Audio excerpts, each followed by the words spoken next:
Bismillahirrahmanirrahim. Assalamualaikum warahmatullahi wabarakatuh. InsyaAllah hari ini saya akan bercerita tentang 3 sifat terpuji Sayyidina Abu Bakar As-Siddiq radhiyallahu anhu. Yang pertama adalah pengorbanan. Jadi ada 2 kisah Abu Bakar melakukan pengorbanan yang sangat besar dalam agama Islam. Yang pertama, bila mana Abu Bakar As-Siddiq radhiyallahu anhu mengorbankan kesemua harta yang ada pada beliau pada ketika itu untuk umat Islam dalam perang Tabuk. Kisah ini bila mana Rasulullah SAW meminta para sahabat untuk menginfakkan harta mereka pada jalan Allah waktu perang Tabuk. Jadi Abu Bakar tidak berfikir panjang. Beliau sendiri menawarkan diri untuk mendermakan kesemua harta yang beliau ada untuk agama Islam. Itu kisah yang pertama. Dan kisah yang kedua, bila mana Abu Bakar As-Siddiq menemani Rasulullah untuk berhijrah ke Madinah.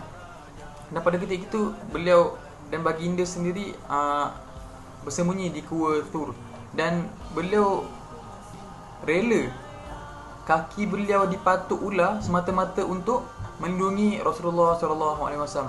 Itu antara pengorbanan yang besar kita dapat lihat oleh Abu Bakar untuk agama Islam dan untuk Rasulullah sendiri. Kisah ini kita perlu ambil pengajaran bahawa pengorbanan untuk mendapatkan sesuatu yang bagus perlulah melakukan pengorbanan yang besar. Yang kedua adalah berlumba-lumba dalam mengejar kebaikan.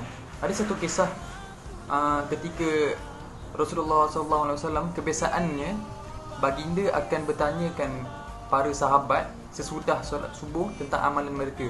Jadi baginda bertanya, sesiapakah di antara kamu yang berpuasa pada hari ini? Abu Bakar angkat, ya Rasulullah, saya berpuasa.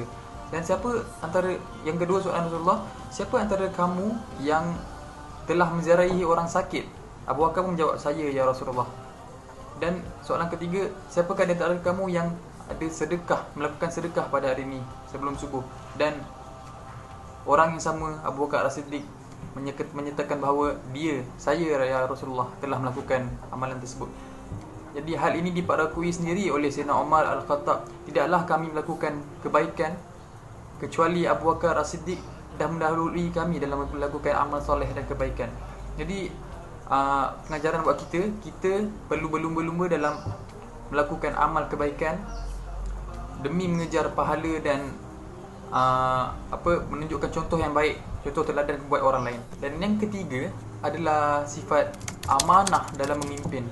Hal ini dapat dibuktikan bila mana Abu Bakar berucap ketika beliau dilantik menjadi khalifah pertama selepas wafatnya baginda Rasulullah SAW.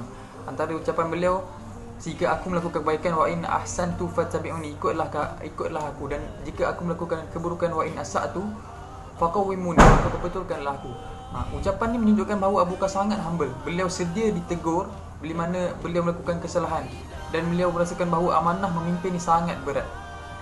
Dan sumbangan beliau dalam memimpin umat Islam pada ketika itu sangat besar. Antaranya memerangi golongan riddah, golongan yang tidak membayar zakat, dan golongan yang riddah murtad, golongan yang murtad. Selain itu beliau juga membantu mengembangkan Islam daripada tanah Arab ke seluruh dunia. Tak adalah seluruh dunia, tapi dari Rom ke Parsi. Besar tu kawasan Islam pada ketika itu. Islam berkembang sangat besar dengan sangat pantas di bawah kepimpinan Sayyidina Abu Bakar As-Siddiq radhiyallahu anhu. Jadi itu saja daripada saya.